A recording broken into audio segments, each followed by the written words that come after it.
Good morning बच्चों, कैसे हैं आप सब लोग। होप सो स्वस्थ होंगे। तो चलिए जी, नए लेक्चर के साथ माई सेल्फ सुधीर सर आया हूं बेटा। तो मेरे बच्चों, पिछली क्लास में हम लोगों ने डिस्कस किया था आरथ मूवमेंट। तो दो तीन टाइप के आरथ मूवमेंट हमने डिस्कस किए थे। आरथ movement about some arbitrary point A, आरथ movement about mean और आरथ मूवमेंट अबाउट जीरो। और उनके बीच में हमने कुछ रिलेशनशिप भी बनाए थे। ठीक, अब अपनी थ्योरी को थोड़ा आगे एक्सटेंड करते हैं और नया टॉपिक स्टार्ट करते हैं। क्या है मेरा नया topic? Spreads correction for movements या शेपर्ड्स करेक्शन फॉर मूवमेंट्स। तो बेसिकली क्या कॉन्सेप्ट है, क्या मैं कहना चाहता हूं, या शेपर्ड सर क्या कहना चाहते थे आपको, एक बार थोड़ा समझिए। जब आप आरथ मूवमेंट बनाते हो मेरे बच्चों, तो आप कैसे बनाते हो? 1/n summation I goes from 1 to n f of I x I minus a to the power r। ये rth movement about some point A का फॉर्मुलेशन है। ठीक है, अगर आपका डाटा डिस्क्रीट डाटा है विद फ्रीक्वेंसी एफ आई, तो इस फॉर्मुलेशन में कोई प्रॉब्लम नहीं है। बट अगर आपका डाटा कंटिन्यूअस फॉर्मेट में है, मतलब आपका जो डाटा है वो इंटरवल्स की फॉर्मेट में दिया गया है, क्लास इंटरवल के फॉर्मेट में दिया गया है। तो कैसे दिया गया होगा क्लास इंटरवल के फॉर्मेट में? आपको डाटा कुछ ऐसे दिया जाएगा, आपको डाटा कुछ ऐसे दिया जाएगा 0 to 10, मान लीजिए क्लास इंटरवल है आपका। ठीक है, और यहां पे मैं लिख रहा हूं फ्रीक्वेंसी, मान लीजिए फ्रीक्वेंसी है f1। 10 to 20 फ्रीक्वेंसी है आपकी f2। 20 to 30 फ्रीक्वेंसी है आपकी f3। 30 to 40 for example frequency है f4 सपोज। और आपसे कह दिया जाए इस डाटा का आप आरथ मूवमेंट कैलकुलेट करिए, तो आपको क्या चाहिए आरथ मूवमेंट के लिए? फ्रीक्वेंसी चाहिए और एक्स आई चाहिए। लेकिन एक्स आई तो यहां पे दिया नहीं गया है।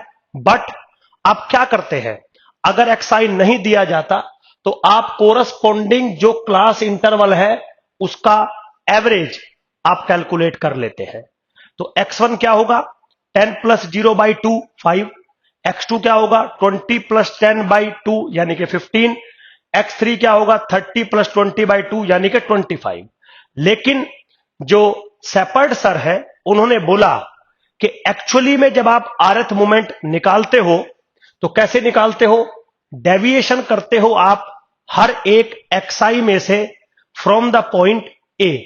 बट अगर डाटा क्लास इंटरवल के फॉर्मेट में है और मान लीजिए 0 to 10 के बीच में फ्रीक्वेंसी है f1, इसका मतलब यह है कि जो वेरिएबल है वो f1 टाइम्स रिपीट हुआ होगा in the class interval 0 to 10। But आपने तो x1 की वैल्यू किसके बराबर ले ली? 5 के बराबर ले ली। तो आप क्या कहना चाह रहे हैं कि जो 5 है वो f1 टाइम्स रिपीट हुआ होगा।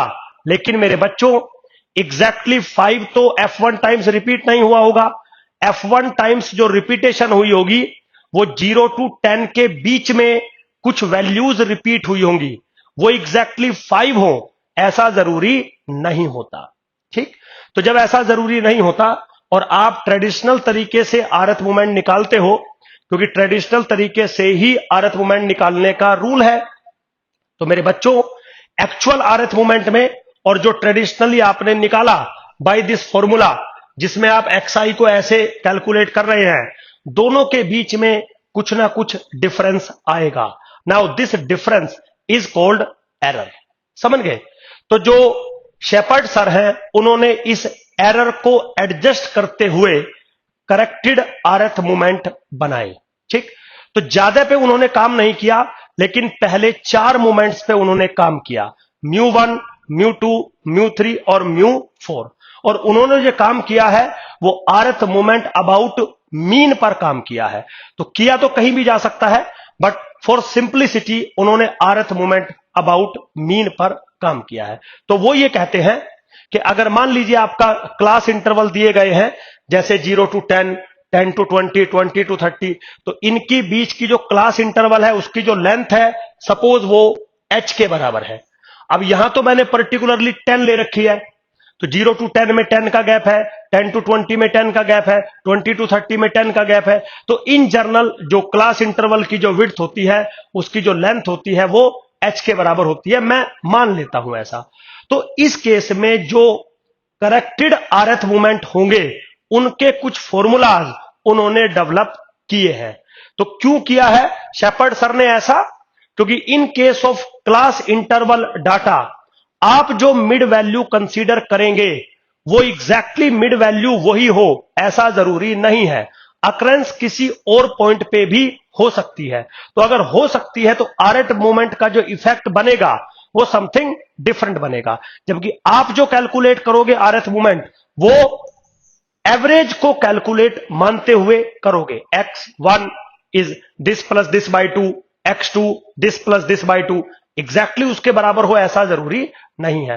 तो जो करेक्टेड rth मूवमेंट्स हैं, स्पेशली पहले 4 जो करेक्टेड rth मूवमेंट्स हैं, उनके बारे में शेपर्ड सर ने बताया। तो क्या उन्होंने बताया, थोड़ा सा एक बार हम बात करते हैं आप लोगों के साथ। उन्होंने बोला कि जो μ1 करेक्टेड बनेगा वो सेम होगा μ1 पिछले वाला जो कि 0 था। समझ गए? क्योंकि मैंने बोला कि सर ने जो बताया है वो rth movement about mean he बताया है। तो μ1c मतलब करेक्शन के बाद। तो शेपर्ड सर ने बोला कि करेक्शन के बाद और करेक्शन के बिना μ1 की वैल्यू सेम ही रहने वाली है, विच इज 0। चलिए अब बारी आती है μ2 की। तो मेरे बच्चों, μ2 corrected version is nothing but μ2 minus के h स्क्वायर बाई 12। और h क्या है? वो क्लास इंटरवल का विड्थ है। क्लास इंटरवल के बीच में जो गैप है between upper limit and lower limit, वो है h। तो सर ने जो करेक्टेड फैक्टर दिया है वो ये दिया है। Similarly μ3 corrected is nothing but μ3, मतलब μ3 पर चेंज नहीं होगा। तो μ1 में चेंज नहीं होना है, μ3 में चेंज नहीं होना है, μ2 में चेंज होना है। क्या चेंज होना है? इतना चेंज होना है। नाउ अब अगर हम बात करें μ4 की, बिल्कुल simple, μ4 corrected is nothing but μ4 पहले वाला माइनस 1/2 h स्क्वायर, h का मतलब आपको पता है, into μ2 plus 7/240 into h to the power 4। और h क्या है? Width of the class interval. μ2 क्या है? जो अनकरेक्टेड यानी कि जो ओरिजिनल वाला है आपका सेकंड मूवमेंट। तो जो 4 बेसिक मूवमेंट थे, उन सब को शेपर्ड सर ने करेक्ट करते हुए हमें दिया। अब ऑब्वियसली बात है, क्वेश्चन डायरेक्ट आ सकता है, पूछ सकता है, एक डाटा है, आप करेक्टेड rth मूवमेंट निकालिए। तो कभी भी करेक्टेड rth मूवमेंट निकालने के डायरेक्ट फॉर्मूले नहीं है। पहले आप in case of grouping data आप अनकरेक्टेड rth मूवमेंट निकालोगे और फिर वहां से जो शेपर्ड सर ने फॉर्मुलेशन दी है इनको याद रखोगे और इनमें वैल्यू पुट करके आप करेक्टेड rth मूवमेंट कैलकुलेट कर सकते हो मेरे बच्चों। वेरी इजी, ठीक है, कोई प्रॉब्लम नहीं है। आगे चलते हैं। अब मेरे बच्चों क्या हुआ, धीरे धीरे हम एनालाइजेशन ऑफ द डाटा को फिनिश करने की तरफ जा रहे हैं। तो 2 मेजरमेंट तो मैं ऑलरेडी फिनिश कर चुका हूं, सेंट्रल वैल्यू ऑफ डिस्पर्जन, और अब जो आगे के 2 बचे हैं वो स्क्यूनेस और कुर्टोसिस है। तो वो बहुत सिंपल है, क्योंकि जितने भी एनालाइजेशन के पैरामीटर्स थे आपके, वो सब के सब कहीं ना कहीं पर्टिकुलर केस है rth मूवमेंट के। तो rth मूवमेंट मैं पढ़ चुका हूं, उसके करेक्शन फैक्टर भी मैंने बता दिए। तो स्क्यूनेस और कुर्टोसिस डिफाइन करने से पहले एक मैथमेटिशियन है कार्ल पियर्सन, और कार्ल पियर्सन सर ने कुछ पैरामीट्रिक सिनेरियोज डिफाइन किए in terms of rth movement about mean. तो कार्ल पियर्सन ने बोला कि जो rth मूवमेंट अबाउट मीन आप कैलकुलेट कर रहे थे, μ1, μ2, μ3, μ4, उनसे मिलके हम कुछ पैरामीट्रिक सिनेरियोज डिफाइन करने चाहते हैं जो स्क्यूनेस और कुर्टोसिस को रिप्रेजेंट करेंगे। तो स्क्यूनेस और कुर्टोसिस मैंने अभी डिफाइन नहीं किए हैं, बट कार्ल पियर्सन सर ने जो मेजरमेंट बनाए हैं स्क्यूनेस और कुर्टोसिस को डिफाइन करने के लिए, वो अब मैं आपके साथ डिस्कस करने जा रहा हूं। वेरी सिंपल, देखिए क्या है मेरे बच्चों, टॉपिक है द पियर्सन्स और Karl Pearson's beta and gamma coefficients. तो कार्ल पियर्सन सर ने बीटा और गामा दो कैटेगरी में उन्होंने कुछ कोफिशिएंट्स डिफाइन किए जो मेजर करेंगे स्क्यूनेस और कुर्टोसिस को। और कैसे डिफाइन किए सुन लीजिए। सबसे पहले उन्होंने डिफाइन किया beta 1 which is equal to μ3 square upon μ2 की क्यूब। वेरी सिंपल, समझ रहे हो। अब μr का मतलब आपको पता है, rth मोमेंट अबाउट मीन, तो μ3 आपको वहां से मिल जाएगा, μ2 आपको वहां से मिल जाएगा, आपको बीटा 1 मिल जाएगा। तो फिलहाल जो बीटा 1 है वो पियर्सन्स का एक कोफिशिएंट है। क्या मेजर करेगा? ये स्क्यूनेस को मेजर करेगा, बाद में देखेंगे इस चीज को। सिमिलरली मेरे बच्चों, उन्होंने दूसरा मेजरमेंट डिफाइन किया beta 2 which is equal to μ4 upon μ2 square. कोई प्रॉब्लम नहीं है, μ4 भी आपको इजीली मिल जाएगा और μ2 तो आपको पता ही है, स्क्वायर कर देंगे, डिवाइड कर देंगे, दूसरा मेजरमेंट मिल जाएगा बीटा 2 जो कि कुर्टोसिस को रिप्रेजेंट करेगा। कोई प्रॉब्लम नहीं है। फिर उन्होंने एक डिफाइन किया gamma 1 which is equal to plus of under the root of beta 1। फिर उन्होंने डिफाइन किया gamma 2 which is equal to beta 2 minus के 3। कोई प्रॉब्लम नहीं है। आप पूछ सकते हैं कि सुधीर सर गामा 1 में आपने under root of plus beta 1 क्यों किया, गामा 2 में आपने बीटा 2 माइनस 3 क्यों किया? इन सब के जवाब मैं आपको तब दूंगा जब मैं स्क्यूनेस और कुर्टोसिस आपको पढ़ाऊंगा। फिलहाल तो बस आप टॉपिक है मेरा इतना समझिए कि कार्ल पियर्सन सर ने 4 मेजरमेंट डिफाइन किए थे, जो कोफिशिएंट्स हैं वो डिफाइन किए थे, बीटा 1, बीटा 2, गामा 1, गामा 2। ये क्या करते हैं? स्क्यूनेस और कुर्टोसिस को मेजर करते हैं। कैसे डिफाइन होते हैं आपके सामने लिखा है, दैट्स इट। वेरी सिंपल, कुछ ऐसा रॉकेट साइंस नहीं है। ठीक है बेटा। अब थोड़ा सा और आगे चलते हैं मेरे बच्चों, क्योंकि ज्यादा ही छोटा वीडियो हो जाएगा अगर यहीं पे रोक दूंगा तो। क्या हो रहा है कि जैसे मान लीजिए हमने अभी आरथ मूवमेंट पढ़े, बहुत सारे टाइप के rth movement about point A, आरथ movement about zero, rth movement about mean, और बहुत सारे हो सकते हैं। लेकिन आरथ मूवमेंट एक बहुत ही ज्यादा वैल्यूएबल कॉन्सेप्ट है इन स्टैटिस्टिक्स, तो इसकी और बहुत सारी कैटेगरीज मैथमेटिशियन ने बनाई। अब क्योंकि आपका सेमेस्टर 1 है तो सेमेस्टर 1 में ज्यादा डीप डिस्कशन आपके साथ में नहीं कर सकता, बहुत नॉर्मल डिस्कशन मुझे करना होगा क्योंकि आपका सेमेस्टर 1 है। जब आप सेमेस्टर 2, सेमेस्टर 3 में आएंगे, या आप आईआईटी जैम का तैयारी करेंगे, या आप आईएसएस का तैयारी करेंगे, तब जाके आपको इन चीजों की और डेप्थ में नॉलेज मिलती है मेरे बच्चों। सिंपल होती है चीजें, लेकिन अचानक से डेप्थनेस या स्टार्टिंग में डेप्थनेस आपको नहीं दे सकते, थोड़ा समझ के देना पड़ता है। तो और बहुत सारे टाइप के जो मूवमेंट्स हैं वो डिफाइन किए गए। सबसे पहली जो कैटेगरी है वो है फैक्टोरियल मूवमेंट्स। फैक्टोरियल मूवमेंट्स, ठीक है बेटा। अब वो ये कहता है कि आरथ फैक्टोरियल मूवमेंट क्या होता है? Rth factorial movement about point A, ठीक है मेरे बच्चों। तो बात वही रहेगी कि आरथ फैक्टोरियल मूवमेंट मुझे चाहिए, आर मिल जाएगा, अबाउट पॉइंट ए आपको ए मिल जाएगा। तो how we define the rth factorial movement मेरे बच्चों? Very simple. सबसे पहले तो डिनोट कैसे करते हैं? Mu bracket r dash, this is just a notation. Mu r dash होता है ना, बस यहां पे आर पे ब्रैकेट लगा देते हैं, जो इस चीज को रिप्रेजेंट करता है कि हम फैक्टोरियल नोटेशन का यूज करने वाले हैं। अब फैक्टोरियल नोटेशन का क्या मतलब होता है आपको समझाता हूं। पहली बात तो जब इसको डिफाइन करेंगे तो this is defined as 1/n summation i goes from 1 to n f of i x i minus a to the power r factorial.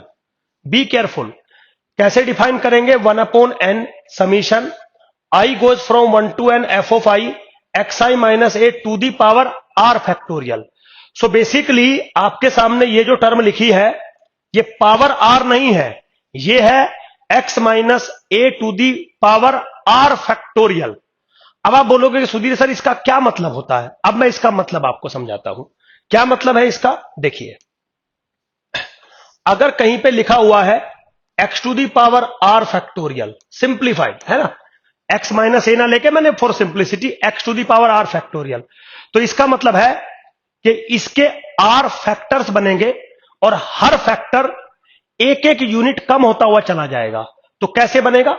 ये बनेगा x इंटू एक कम x माइनस वन इंटू एक और कम x minus two up to dot dot x minus r plus के one. तो this is called the r factorial movement. बस इतना ध्यान रखना है। तो जब आप ये टर्म डिफाइन करोगे, तो यहां पे आप लिख दीजिएगा where x i minus a to the power r factorial का मतलब है एक्स आई माइनस ए पहली term, x i minus a minus one दूसरी term, x i minus a minus के टू तीसरी टर्म। कितनी टर्म आनी है टोटल? आर टर्म आनी है, up to so on x i minus a minus r plus के वनथ टर्म। बस इतना फर्क है कि ये जो टर्म ओपन होगी वो कुछ इस तरीके से टर्म ओपन होने वाली है मेरे बच्चों।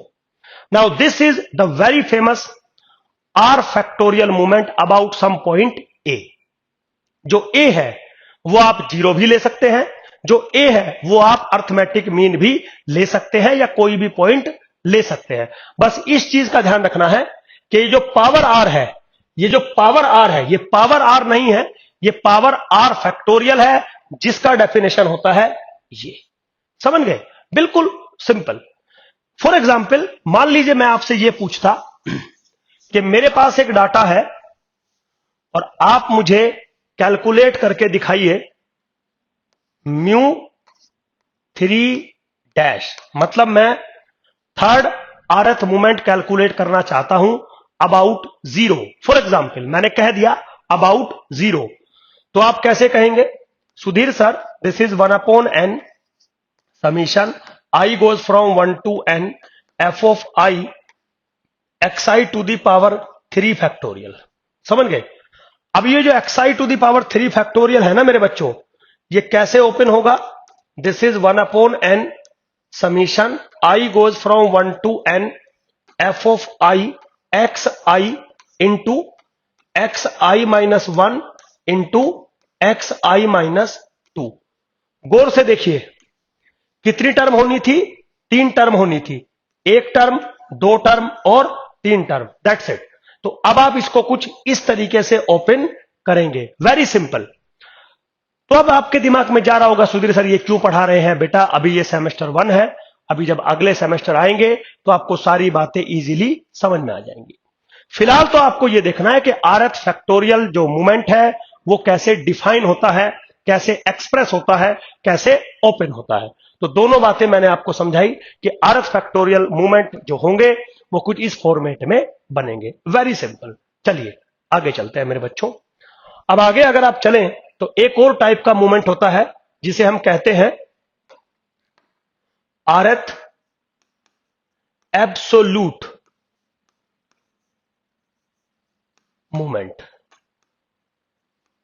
या एब्सोल्यूट आरथ मूवमेंट। आपका मन है बिल्कुल वही सब चीजें about point A, about point A, ठीक है। तो ए पॉइंट के अबाउट आपको आरथ मूवमेंट निकालना है, बट एब्सोल्यूट आरथ मूवमेंट निकालना है, मतलब आपको डेविएशन का एब्सोल्यूट वैल्यू कंसीडर करना है। एक हिंट दे रहा हूं आपको। तो कैसे डिनोट करेंगे? डिनोट करेंगे mu mod r dash. Mod क्यों? क्योंकि जो एब्सोल्यूटनेस को रिप्रेजेंट करे। Now this is defined as 1/n summation i goes from 1 to n f of i modulus value of xi minus a to the power r। तो फर्क देख रहे हो आप क्या है? ब्रैकेट ना लगा के सिर्फ मॉडुलस वैल्यू मैंने लगाई है। तो मॉडुलस वैल्यू लगते ही एब्सोल्यूट वैल्यू मिल गई आपको, और अबाउट पॉइंट ए है और पावर क्या है? R. So this is very famous rth absolute movement about point a. अब किसी बच्चे के दिमाग में चल रहा होगा कि सुधीर सर अर्थ मूवमेंट या एब्सोल्यूट अर्थ मूवमेंट कहां पर यूज होते हैं मेरे बच्चों? ये मोड ऑफ कन्वर्जेंसी में यूज होते हैं। आप जब आगे पढ़ेंगे expected value of the random variable, variance of the random variable, वहां पर इन सब का यूज आपको देखने को मिलेगा। तो यहां पे जो मेरा वो यूज नहीं है, मेरा सिर्फ डेफिनेशन है कि how to define rth absolute movement about some point. Simple था बिल्कुल। तो मेरे बच्चों, आज की क्लास में मैंने कुछ स्पेसिफिक टाइप के आपके साथ मूवमेंट्स डिस्कस किए, और अगर मूवमेंट्स को कैलकुलेट करते टाइम कंटिन्यूअस फ्रीक्वेंसी डाटा है आपके पास, तो कुछ करेक्शन फैक्टर आपको लगाने को मिलेंगे जो स्पेट सर ने हमें दिए थे। वो मैंने आपको थोड़ा सा समझाने की कोशिश करी है मेरे बच्चों। तो होप सो मेरे बच्चों आपको चीजें समझ में आ रही होंगी। Thank you very much.